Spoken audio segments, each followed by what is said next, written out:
Hey guys. All still awake after lunch, I hope. Good. So, yeah, I'll try to fix that and put you to sleep as soon as possible. Um, okay. As Pete was saying, my name is Biju Chacko. And what am I going to talk about? So it's kind of a change of pace from what we've been listening to a lot over the last couple of days, which is how to deal with things as they get big and more complex and as you scale. But I sort of decided to look back a bit and talk about a tool we built back in the early days when we were pretty small.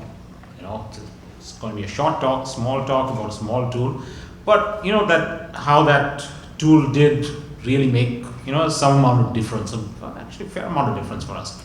So I'll get into a bit of story time and talk about what happened, for a few minutes only. Talk a little bit about the tool itself, and probably just close out with just a couple of thoughts, and potentially maybe a little encouragement for those of you at the start of this SLO monitoring observability journey. So yeah, that's what it's all about. So, but before I get into all that, let me just first make sure credit goes where it's due. This is my colleague Roshan. He's a good friend of mine. Now he's like the guy who was behind most of what we did here. Did a lot of the work, but thanks to COVID, he couldn't get a visa to travel, so he kind of left it to me. But yeah, so I'm not going to kind of imply that a lot of this was my work. It was his.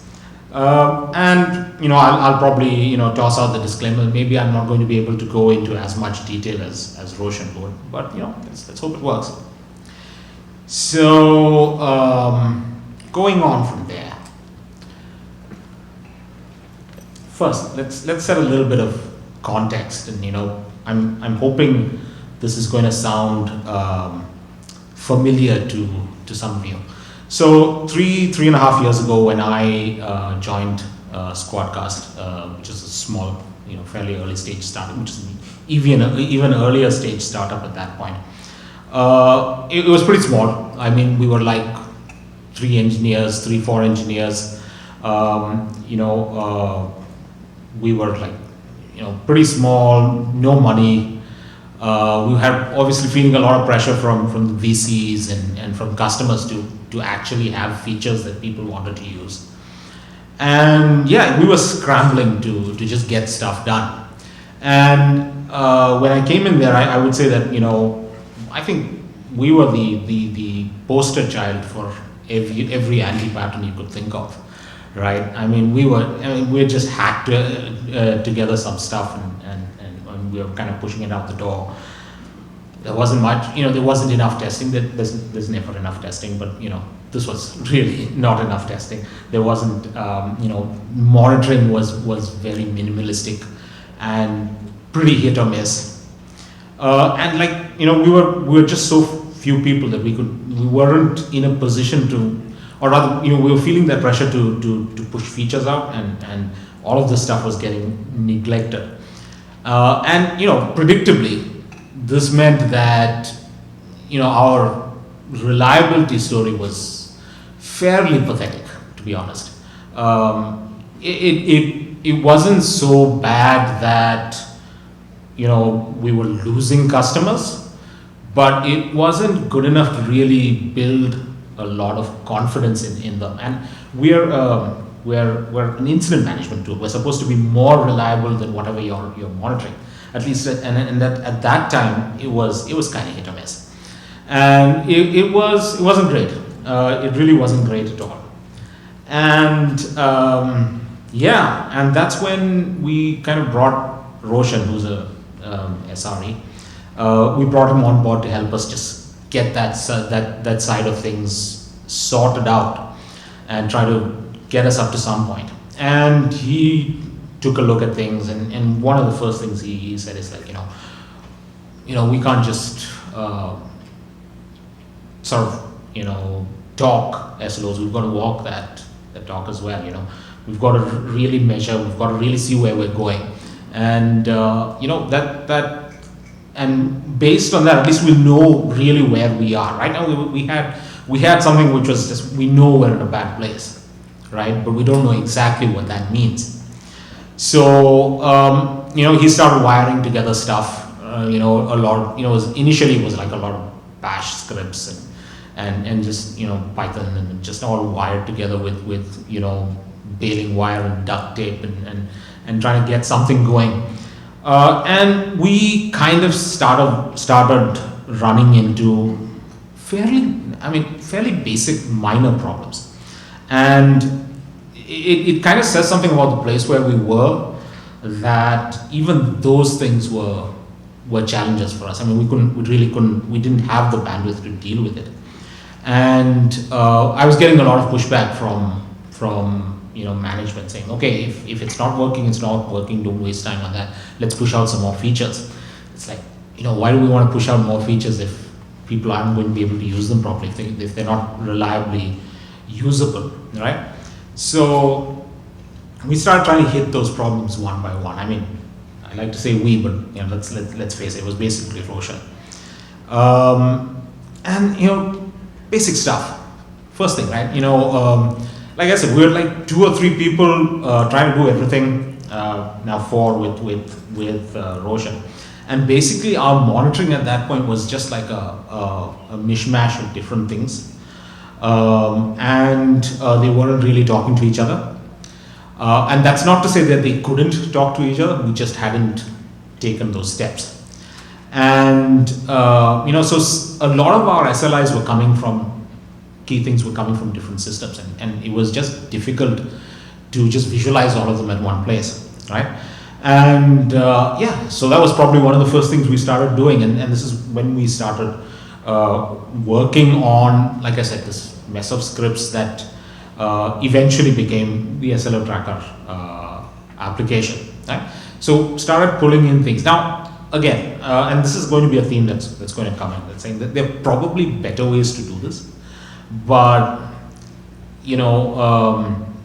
we just wanted to get something quick and dirty and working as soon as possible, because the priority at that point was just getting something in place, right? So so we sort of fixed that, and I'll talk about what the end result looked like a little later. So that as soon as we started trying to get together data and trying to figure out the best way to do that, we ran into the question of how are we going to retain our data. So like I said, early stage startup, we're like burning our initial seed fund really quickly, because it wasn't too much to begin with, right? And we really couldn't afford to even desample. We couldn't hold on to all of our raw monitoring data for then. 90 days would be optimistic, I would say. I don't really remember the exact numbers now, but yeah, we just couldn't keep all the raw data. On the other hand, how do you know where you are, and how do you know if you're improving, right? If you haven't if you haven't got that data. So we figured, like, at the very initially we were just talking about 6 months, 6 months, but we've kind of figured out that we took a call. We've got to have at least a year's worth of data to see how we're making progress. So we just needed a simple way to just retain just the data needed so that we could see how our SLO performance was. And we figured we'd deal with the other because realistically, monitoring data that we had at that point was used primarily for troubleshooting and stuff, and after about a month it's kind of obsolete anyway, because things were moving that quickly at that point. So we just wanted to do this.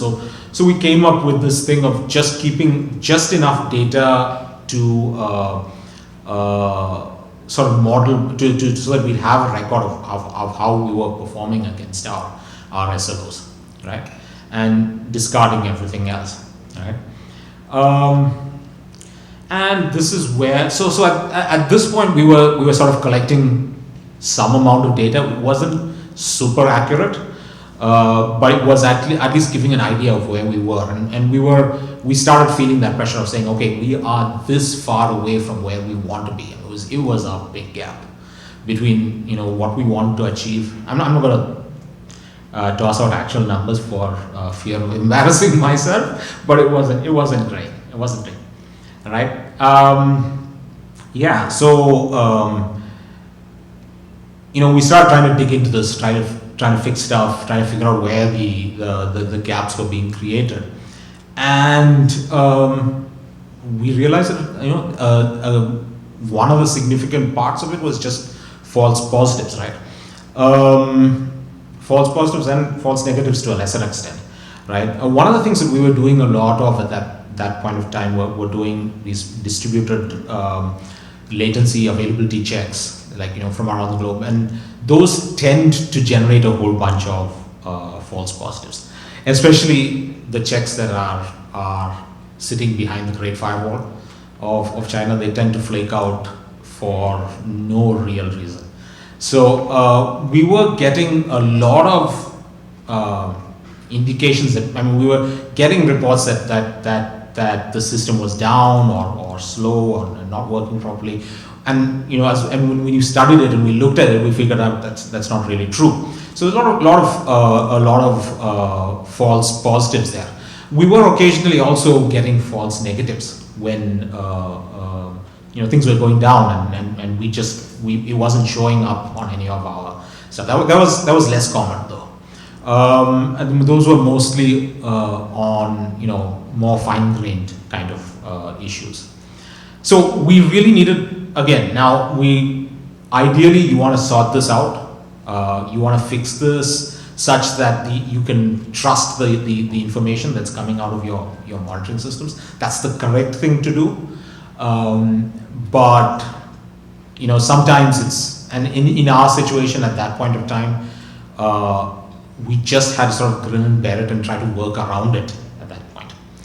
And so we needed to figure a way of just quickly toggling the validity of some of this data that was coming in, because first we obviously built the ability to mark things as false positives, and then we realized after a while we were probably getting a little too aggressive in marking things as false positives. It's an easy way out, right? There's nothing really wrong. It's monitoring is bad, and so we kind of figured out it's not just a one-way thing. We've got to be able to push it back and forth as we realize as our picture gets better and better. So so that was another problem. And so we needed to be able to sort of tweak the data. Again, not ideal. You really don't want to be messing around with your data after you've got it, but in this situation, that's a slightly more accurate picture, better picture of where you are was probably more important at that point of time than having exact accuracy and so on, and being theoretically or being technically correct, right? So these were none of this is brain surgery, right? None of this is stuff that can't be figured out, but we're talking about a situation where just deploying that focus time to sort these things out was a challenge. So it started off initially as a bunch of random scripts and stuff that we tried to we kind of consolidated into an application, which we, with great creativity, we decided to call it SLOTracker, which it basically just, the idea was to essentially just embody it's something quick, dirty, simple, just to to work around the problems we are, to give us some indicative direction. So for example, in terms of the data we were collecting, we were basically just interpreting alert information coming out from our monitoring systems and using them as boundaries and marking windows of outages on and that's what we were using for measuring our SLOs, right? But we were, it was fairly simple, fairly quick to build out, and it gave us what we needed at that point, right? A single place to see everything, right? Handling all the various SLOs that we had, being able to deal with false positives, right? By toggling them off as needed, and occasionally creating records of breaches that we didn't catch. Some basic analytics in place, right? And it was very quick, very easy to deploy. It didn't really add on to our operational overhead as one more application to manage. It was pretty one little bit a simple MySQL database and a Go executable, and we were going on, and it kind of integrated well with mostly the couple of tools that we were using, and now probably a few more that some of our contributors elsewhere are using. So we basically worked in a we used a sort of push mechanism from the monitoring tools. They would call out webhook integrations and update us whenever something went wrong, and that's how it works. And for some of our more homegrown tools, we exposed an API to start collecting the same stuff. So again, very, very simple, very basic stuff, and I'll probably get to the impact of this a little later. Let me just quickly go over the tool itself a bit and tell you a little bit about. So once it kind of started working reasonably well, we put it out there for other people to try out. We've been, it's been more or less, staying the way. Now that's kind of doing what we needed to do. But I think that it does have some fairly significant, it's got some limitations which probably we need to sort out if we want to, get more broader usage. As of right now, it's just a single user system. We don't have multi-user. Forget about multi-tenant. It doesn't have multiple users. So that causes a number of issues around how it works, especially around the question of being odd. One thing now is that obviously this SLO data is kind of critical in terms of deciding a lot of things about some of our engineering planning. It also sort of impacts what the performance of some of our teams and so on. So the lack of an audit trail on that is probably not great. It's not been a problem, but it is something that we've been thinking about. If for other people to use this, having a hosted solution might be nicer. And the calculation at this point is of SLO performance is kind of, it's very simplistic. So if you are getting information about the same outage from multiple monitoring sources, it's kind of double counted. That's kind of easily sorted. But right now, since it doesn't happen a lot for us, we just kind of manually sort it out by using by toggling it off as a false positive. One of the reports as a false positive. But yeah, again, not ideal. It's things we need to fix. So we do need to fix that. Other than that, a couple of other things that we need to sort of quickly do for this very small, very minimalistic application. One is just having some kind of hierarchy there so you can organize it. Obviously, we're somewhat larger than we were when we started working on this, and now trying to just segregate different people, different teams' concerns. It's nice. It'd be nice to have that kind of hierarchy. It's not, again, we're still pretty small, so it's not a big problem. But I think it's probably a blocker for other people to adopt it. Yeah. Right now, again, all the reports are on kind of fairly fixed windows. So we probably want rolling time windows as opposed to just month to date or quarter to date and that kind of thing. Arbitrary time periods, if you want to just see how things are going. we don't really do that very much. When we want to do that, that's usually more troubleshooting information that we want to do in our monitoring tools. But I guess some of our users, external users, have mentioned that they're interested in that. So we've asked for patches. Well, keeping our fingers crossed. Audit logs, something I mentioned earlier. I think that's probably important. That's probably something we will work on. We are also getting bigger now, and I suspect we may just move on to something else. I don't know, but as of right now, probably audit logs will be helpful as the team gets larger, so that we don't have people stepping on each other or accidentally corrupting data or something of that kind. So yeah, that's a little bit about this very small tool. I mean, I would like most open source projects we need a lot of help. So one thing is basically nobody's heard of us. A few people have used it, but yeah, if you guys can try it out, I mean the links are here. Just go take a look. SLOTracker.com. That's fairly easy to remember. Take a look and try it out, and feedback is what we need primarily. Patches would be great, but feedback is good too. But this talk isn't primarily about the tool. It's a small tool. I mean, I suspect most of you here have probably spun up something of equal complexity very quickly as well at some point or the other. We're not. I don't claim to be some kind of path-breaking way of doing things. It's just a quick and dirty solution to our immediate problem that we had. I mean, happy if you use it. That will make all of our lives easier. But that's not primarily what I wanted to talk about. I wanted to talk about the impact of doing this, because we were really debating this when we started on this, right?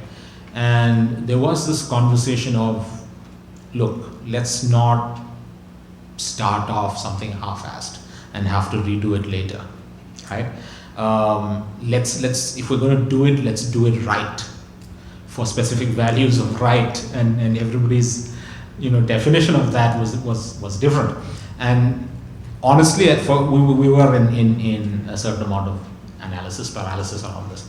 But once we just decided to put our foot down and measure things, and yes, acknowledge that these measurements were indicative and not super accurate, right? And I just started using that as a gatepost, actually trying to push back on deploys when our error budget was mostly consumed, and it started the conversation, right? And especially amongst the developers, they started feeling that back pressure, that was impacting their productivity, because until the thing gets into production, obviously they're not done. That started, we started thinking about reliability, and ideally we were thinking about reliability in something other than a postmortem, right? Historically, that's what we were doing. It's like, oh shit, something's gone down. That's when we think about, oh, we should have done something about that. So it was moving towards the front of mind, right? We started doing some basic stuff, trying to do more risk assessments, trying to figure out how much impact, especially like some of the big feature deploys, what kind of impact are they likely to have, how risky were they, and so once we started moving forward, things started improving, and which meant then the bottleneck, or the biggest set of problems started moving into different parts of the process, right? So that's when we started thinking about, okay, now if we're going to hit our objectives, we're going to have to think about improving our testing, improving our monitoring, right? Because now it was visible, right? The impact of that was a lot more visible than it was before. As we got better with those aspects of things, we start thinking about other things like incident management, which is good given that we're an incident management company. But we start trying to figure out, okay, what can we do? And I think these, like I said, so this was like a first step, right? It's like a small constraint over there, and that just started.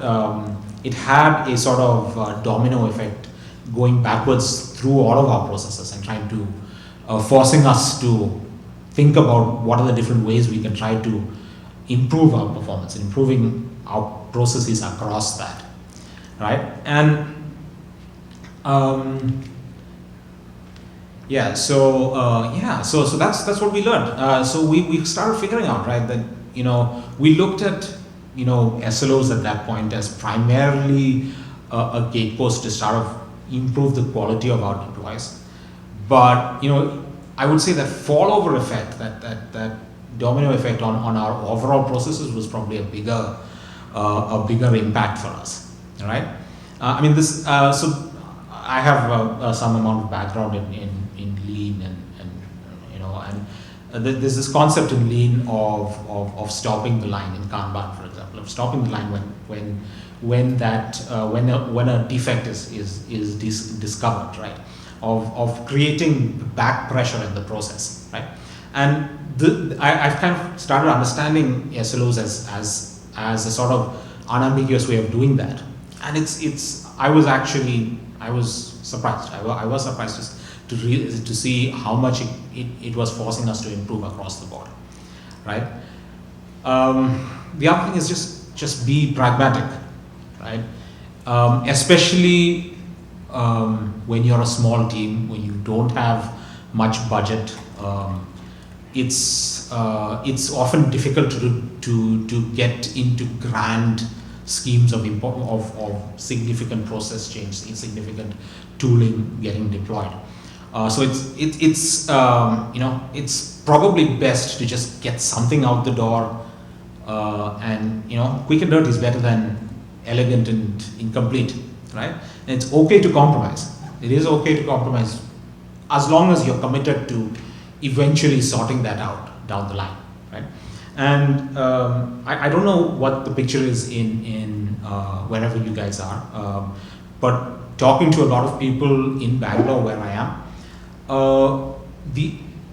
for a lot of companies, SLOs are still in the realm of the theoretical.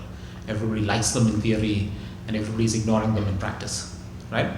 And a lot of it is driven by these kinds of things. One, just analysis paralysis. It's not yet the right time, or we don't. It's going to be a huge job to get all this stuff in order, and that's what I'm trying to tell people. It doesn't matter if you've got some ancient legacy system with that's in a real mess, or whether you're just starting out, it's new code with nothing in place. Just do something. Get something in place. I mean, a tool like SLOTracker will probably help you. You don't have to use it, but the idea is just start. And once you start, and you're disciplined about it, the pressure that of recording what you're doing and looking back at will force you to improve things across the line. Yeah, that's what I had to say. Questions? I see I've succeeded in putting you guys to sleep. Okay. Any questions? Anything to the top? All right, great. Thanks so much. It was fantastic.